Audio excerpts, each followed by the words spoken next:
Assalamualaikum warahmatullahi wabarakatuh. Yang terhormat Bapak Syarif Indra Surya Purnama, SUT MSI, selaku dosen pada mata kuliah Penerapan Sistem Informasi Geografis dalam Ekowisata, serta Abang Asisten Dosen, Bang Dafiza Rizky Algifari, STREKW, serta Bang Muhammad Amar Bilkisti, STREKW, selaku Asisten Dosen pada mata kuliah Penerapan Sistem Informasi Geografis dalam Ekowisata. Pada kesempatan kali ini, kami dari kelompok 6 kelas praktikum B1 akan mempresentasikan mengenai hasil perencanaan program dan peta jalur wisata di Kelurahan Paledang, Kecamatan Bogor Tengah.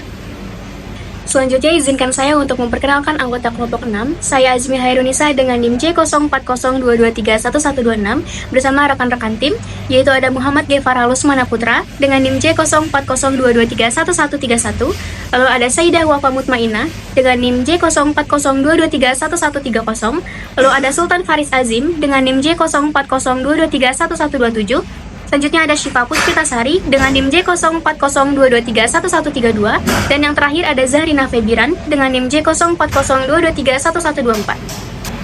Baik, selanjutnya berikut ini merupakan 5 topik pembahasan yang akan kami sampaikan dalam presentasi kali ini, meliputi profil kelurahan, lalu ada penjelasan mengenai 4A, mencakup atraksi, akomodasi, aksesibilitas, serta amenitas yang berada di Kelurahan Paledang. Selanjutnya mengenai perencanaan program wisata yang telah kami buat, lalu ada objek program wisata dan juga adanya perencanaan jalur wisata. Terkait dengan profil kelurahan, pada studi kasus kami yaitu Kelurahan Paledang yang merupakan salah satu kelurahan yang berada di Kecamatan Bogor Tengah, Kota Bogor, Jawa Barat. Kelurahan Paledang ini memiliki luas 1,78 km persegi dan secara wilayah administratifnya terbagi menjadi 13 RW dan juga 58 RT. Dan secara geografis, Kelurahan Paledang ini berbatasan dengan 11 kelurahan yang berada di Kota Bogor, diantaranya yaitu Kelurahan Empang, Pasir Jaya, Panaragan, Cibogor, Sempur, dan juga Babakan. Selanjutnya, atraksi wisata. Atraksi wisata merupakan suatu hal yang dapat membuat ketertarikan pengunjung untuk datang ke destinasi wisata. Atraksi wisata dibagi menjadi 4 kategori: biologikal, arsitektural, historikal, dan kulineri. Yang pertama, objek biologikal. Biologikal ini adalah objek-objek yang berfokus pada keanekaragaman hayati berupa kekayaan flora maupun fauna. Yang terdapat di Kelurahan Paledang ini ada geria anggrek, teratai raksasa, tanaman obat dan orchidarium, taman koleksi dan tanaman obat, taman sujana kasan, taman akuatik, taman Meksiko, danau gunting, taman begonia, taman nepenthes, kebun bambu, dan taman Ceisman. Selanjutnya, objek historikal. Objek historikal merupakan objek-objek yang memiliki nilai sejarah yang tinggi dan menjadi saksi perjalanan masa lalu. Yang terdapat di Kelurahan Paledang ini ada Komplek Makam Keramat, Makam Belanda, Museum Zoologikum Bogoriens, Truk Laboratorium, Museum Hub de Kantor, Munasain, dan Museum Kepresidenan. Selanjutnya, objek arsitektural. Objek arsitektural ini merupakan objek-objek yang memiliki nilai arsitektural yang tinggi dari segi gaya bangunan maupun fungsi. Yang terdapat di Kelurahan Paledang ini ada Ekodom, Tugu Dua Abad, Jembatan Surya Lembayung, Monumen Plasma Nutfa Kelapa Sawit, Jembatan Putih, dan Tugu Raffles.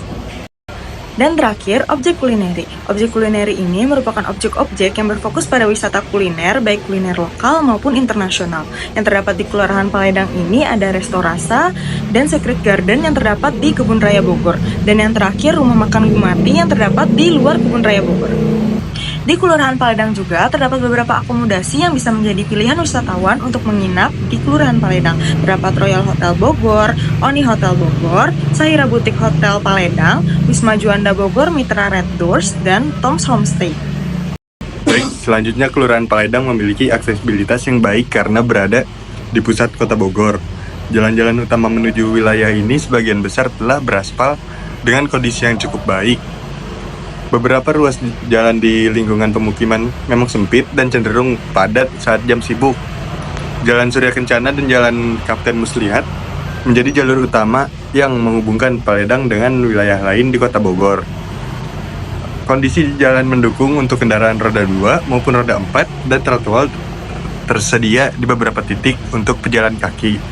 Untuk transportasi menuju Kelurahan Paledang tersedia dalam berbagai pilihan angkutan kota dengan ke arah stasiun Bogor atau sekitar Kebun Raya Bogor melewati kawasan ini, sehingga mudah diakses oleh masyarakat. Kendaraan pribadi seperti mobil dan sepeda motor banyak digunakan karena akses jalan yang cukup luas. Transportasi daring seperti Ojek online dan taksi online tersedia secara luas dan menjadi pilihan yang praktis.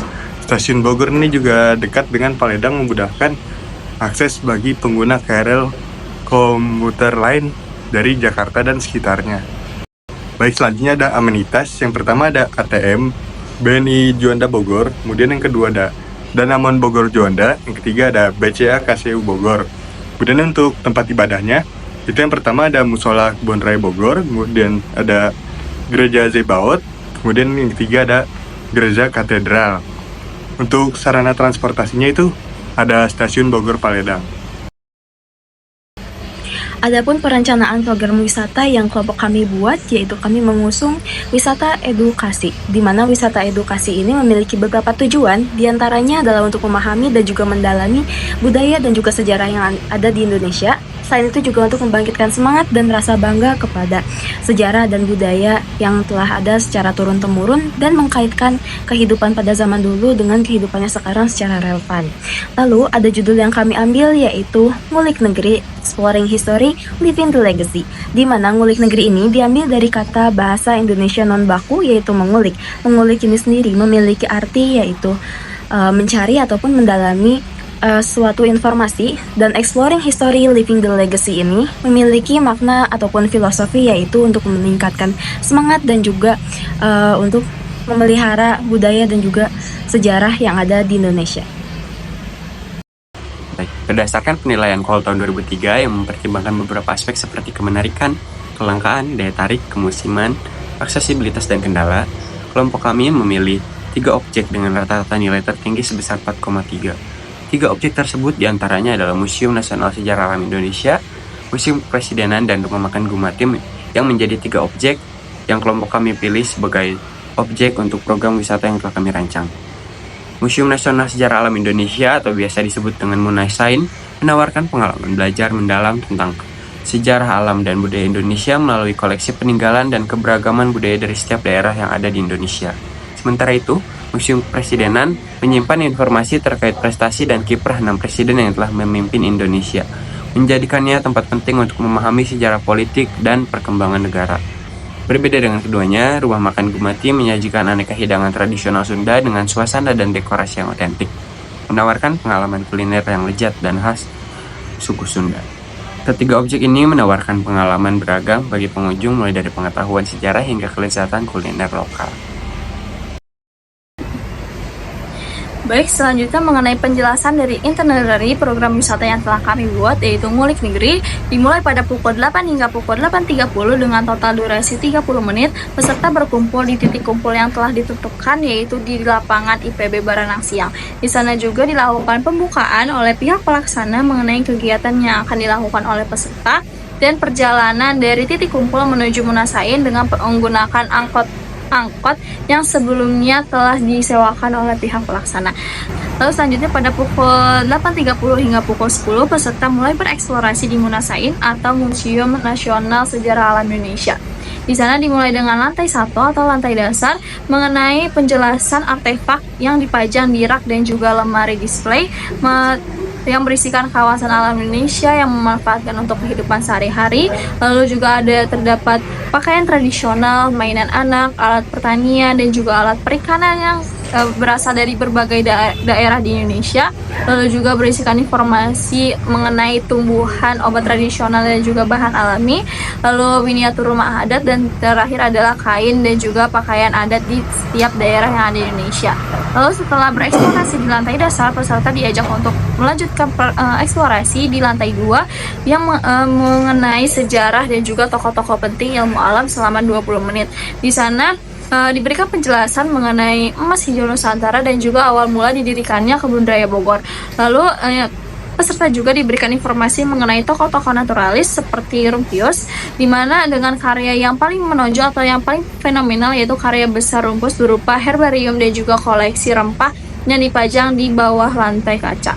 Lalu untuk penutupan di Munasain ini, peserta diajak untuk menonton pemutaran film dokumenter di ruang teater selama 45 menit yang berisikan narasi sejarah alam Indonesia dan peran para ilmuwan dalam mengungkap kekayaan hayati Nusantara. Di sini penonton diajak untuk memahami perubahan lanskap ekologis Indonesia dari masa ke masa, dan juga di sini peserta diharapkan dapat menyimpulkan bahwa alam Indonesia bukan hanya sumber daya tetapi juga warisan yang harus dijaga. Selanjutnya, setelah melakukan eksplorasi, peserta dilanjutkan dengan perjalanan menuju destinasi kedua atau objek wisata yang kedua, yaitu Museum Balai Kirti, dengan melakukan berjalan kaki dari Museum Nasional Sejarah Alam Indonesia ke Museum Balai Kirti.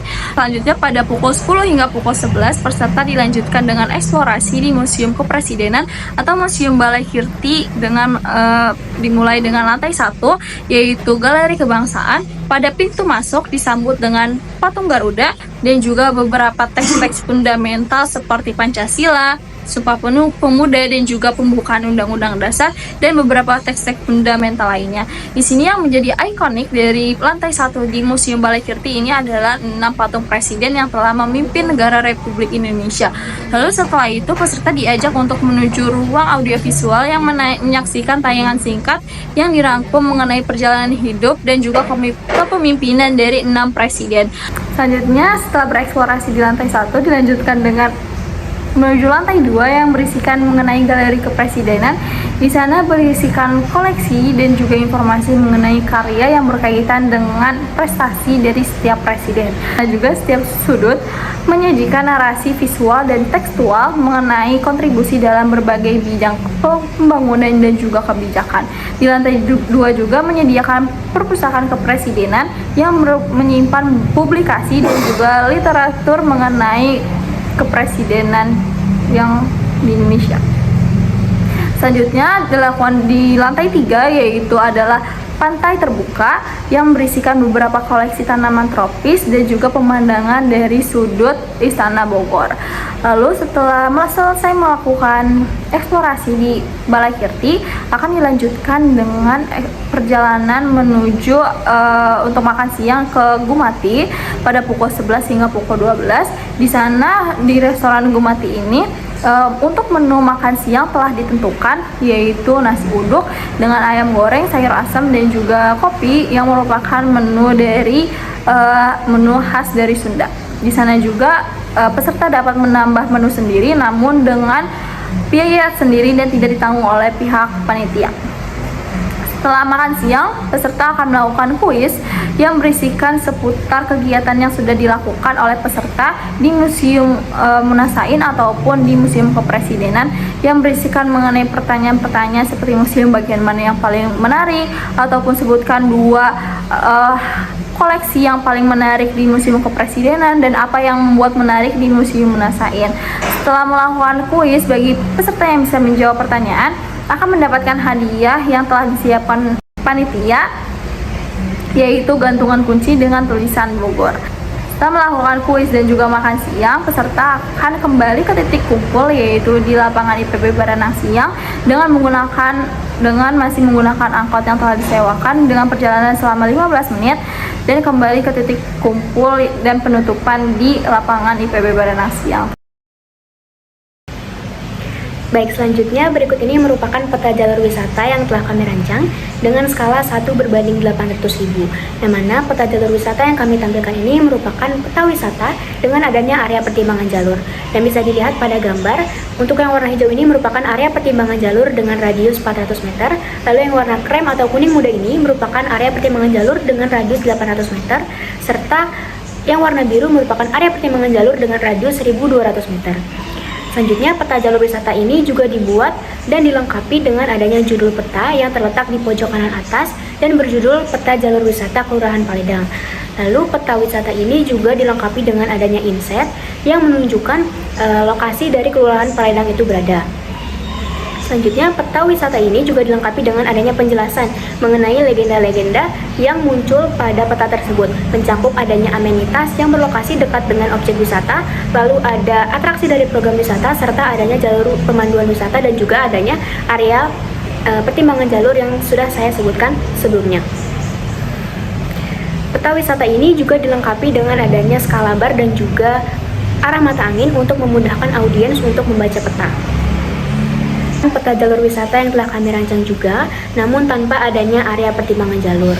Nah, peta ini dengan peta sebelumnya itu juga tidak terlihat perbedaan yang secara signifikan karena memang jalur wisata yang kami gunakan dalam program yang kami buat itu merupakan jalur arteri ataupun jalan utama dari Kelurahan Paidang itu sendiri.